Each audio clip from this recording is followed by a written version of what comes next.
The most dangerous person in the room isn't the loudest. It's the one who says nothing. Have you ever noticed how some people seem to have an almost supernatural control over the environment around them? Without saying a word, they don't shout. They don't beg, they simply withdraw, and suddenly everything changes. The energy shifts. People start to question a chase. After to feel now, imagine if you did the same, if you stopped reacting immediately to everything, if you chose silence instead of the automatic response, retreat instead of explosion. What do you think would happen? That's where the point lies. When you stop being always available emotionally, physically, psychologically, the world around you goes into crisis because people are used to controlling you through your reactions, through your impulses, through your predictability. But the day you choose to withdraw, the game changes, and those who thought they knew you realize they know absolutely nothing about you. Carl Jung said everything that irritates us about others can lead us to a better understanding of ourselves.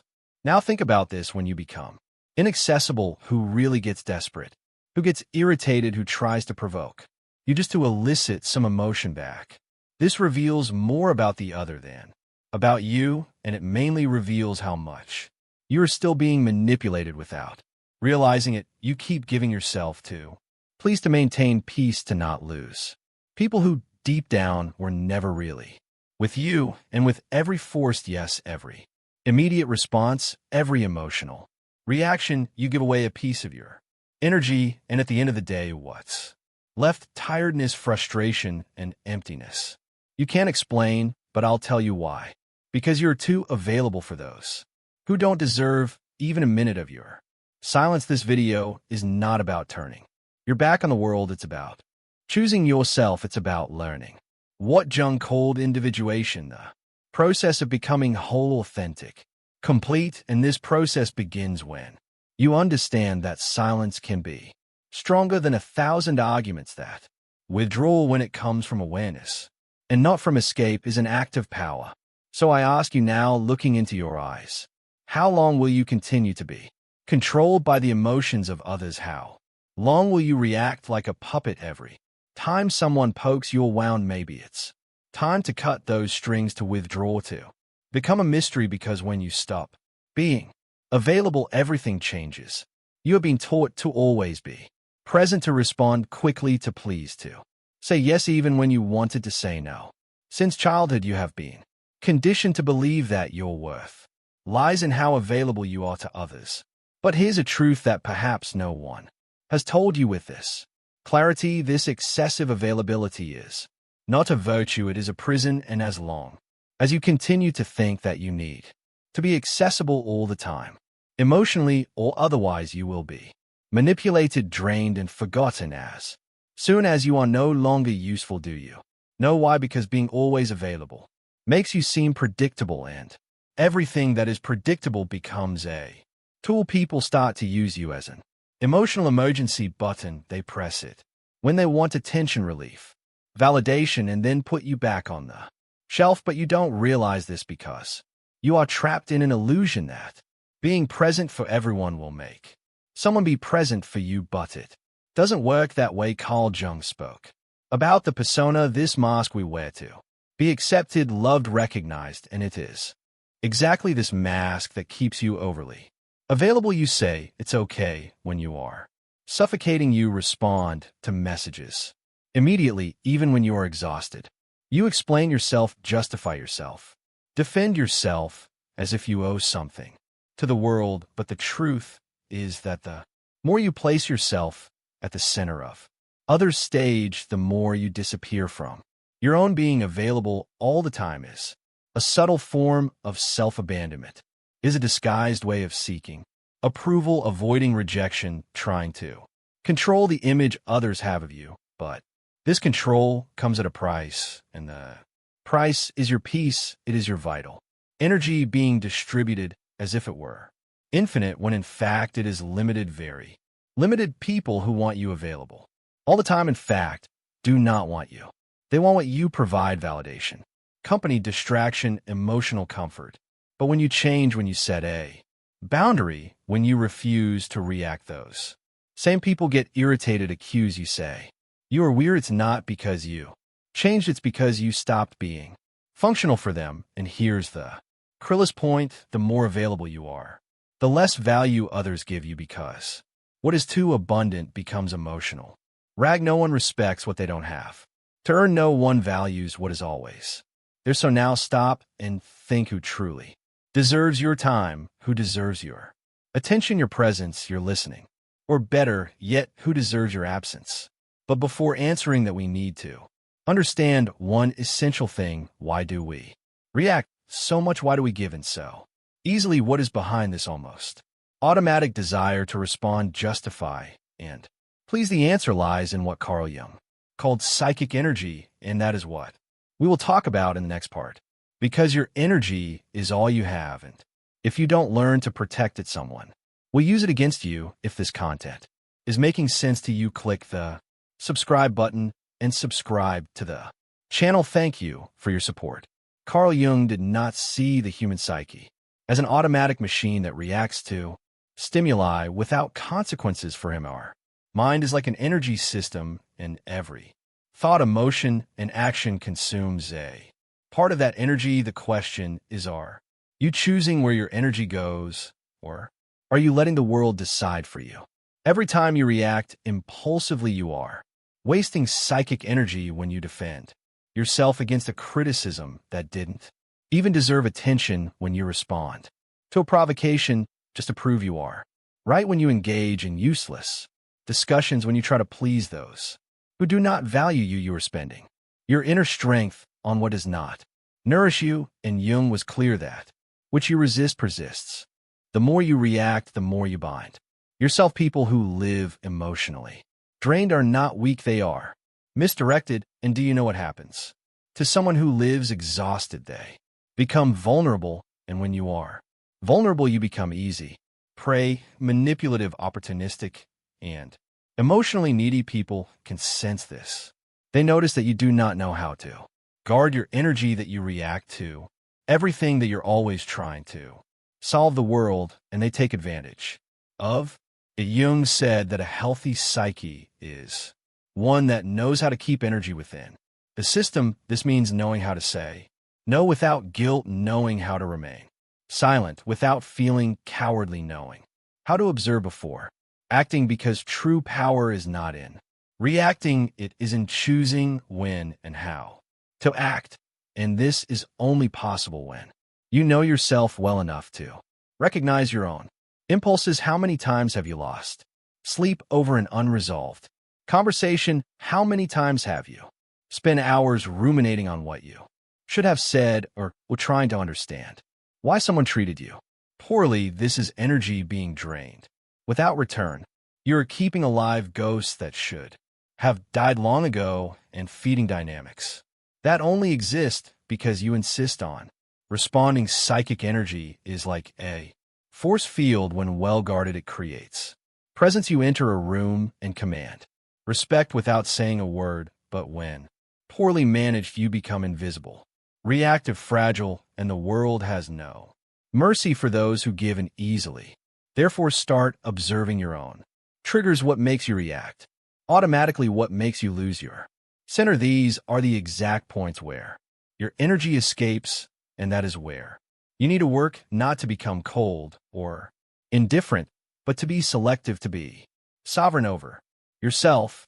And here comes one of Jung's greatest revelations: when you conserve your energy, you break the projections that others place upon you, and that bothers a lot, because now we are entering a dark territory, that of silent manipulation. In the next part, we will explore how opportunistic people feed off your energy and why your unavailability completely disarms these games. Get ready to look into the eyes of those who have always drained you without you realizing it. You think you are in control. You believe your reactions are conscious choices, but the truth is darker. Most of your emotional responses are programmed, and those who understand this manipulate you easily. Opportunistic people don't need to raise their voices, threaten, or force situations. They just trigger the buttons you've left exposed, and you react. Always Carl Jung called this projection the psychological mechanism through which people project onto others what they cannot see in themselves.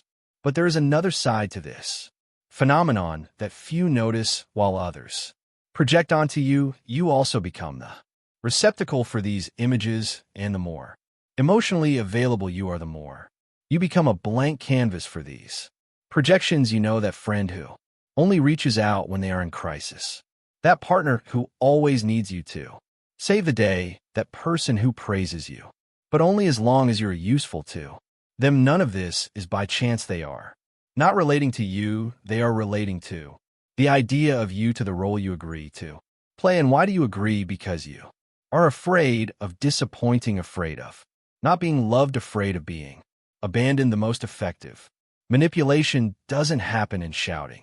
It happens in the silence of guilt, when you feel that you owe something to the other, when you believe you need to be available, need to help, need to understand, even when it destroys you inside. And here is the central point. The manipulator doesn't need to control you.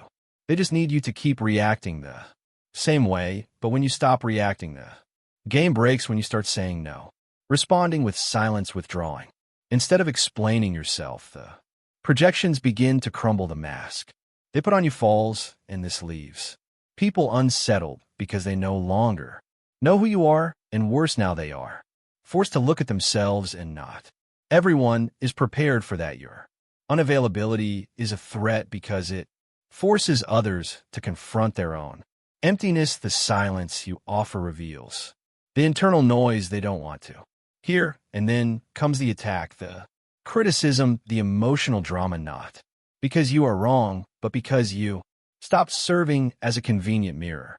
Jung said, we do not become enlightened by imagining figures of light, but by making the darkness conscious. When you withdraw, when you stop feeding the cycle, the other's shadow begins to emerge.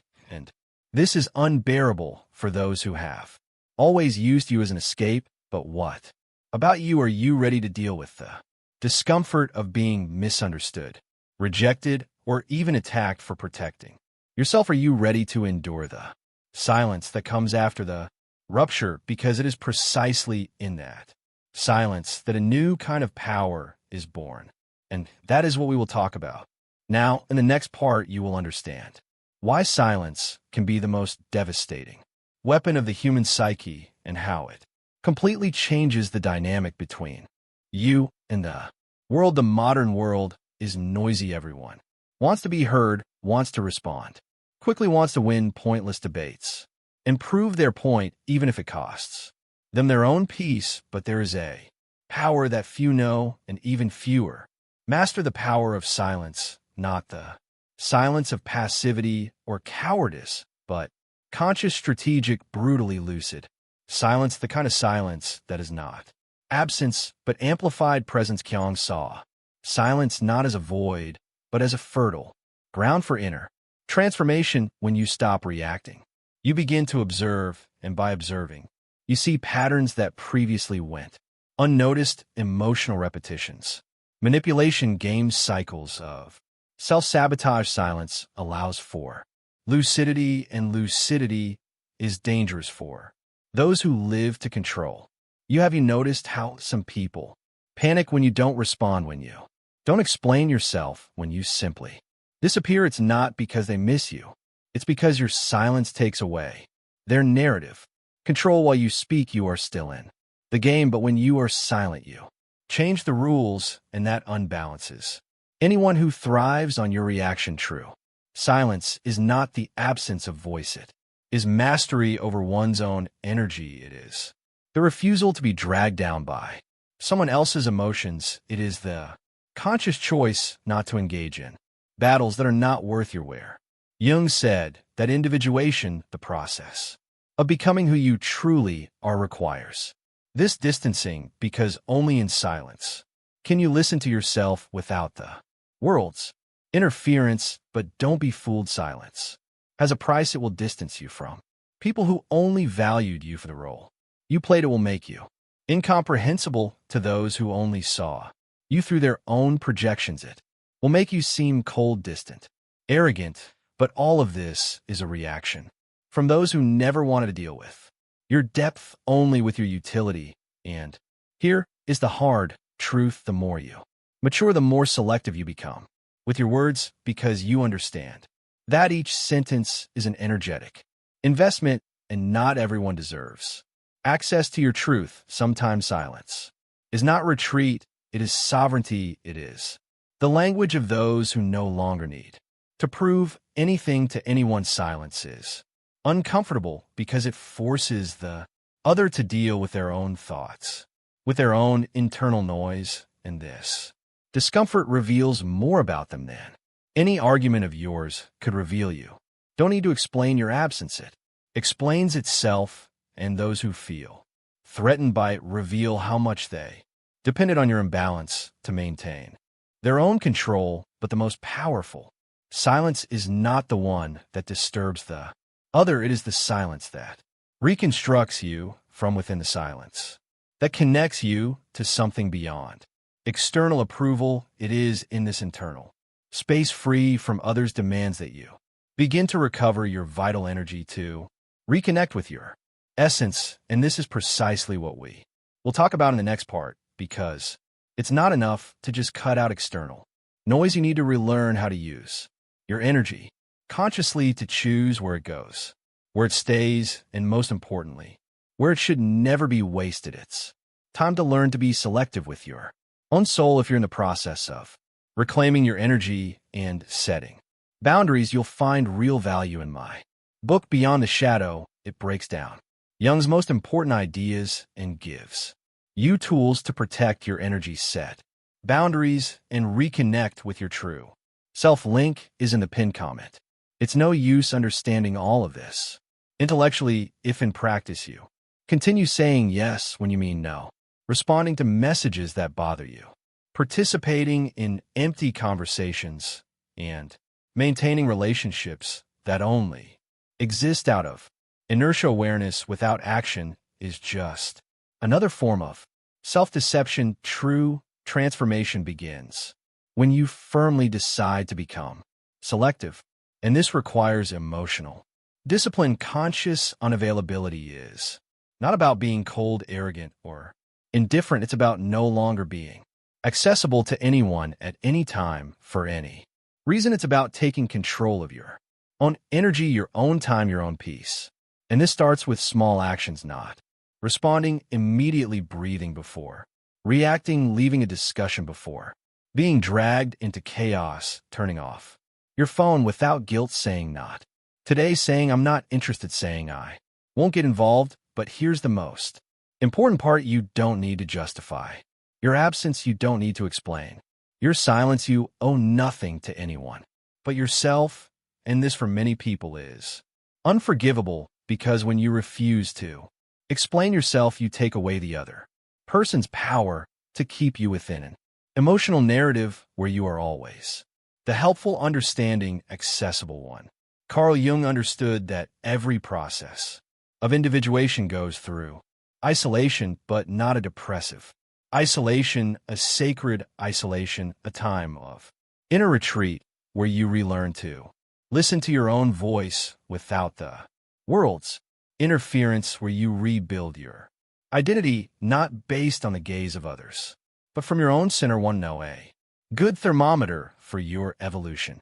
Observe who starts to distance themselves from you when you become more reserved. Observe who tries to provoke you when you stop reacting. Observe who accuses you of having changed when you finally start to protect yourself. These are not signs that you are wrong. They are proof that you have begun to free yourself. Being unavailable is uncomfortable. At first you will feel guilty. You will think you are being selfish. You will hear that you are being too harsh. But this is part of the deconstruction process. You have spent your life being conditioned to put yourself second. It's natural that change causes discomfort, not only in you, but in everyone who benefited from your old version. Conscious unavailability is the foundation of self-determination. When you say no to the world, you are saying yes to yourself.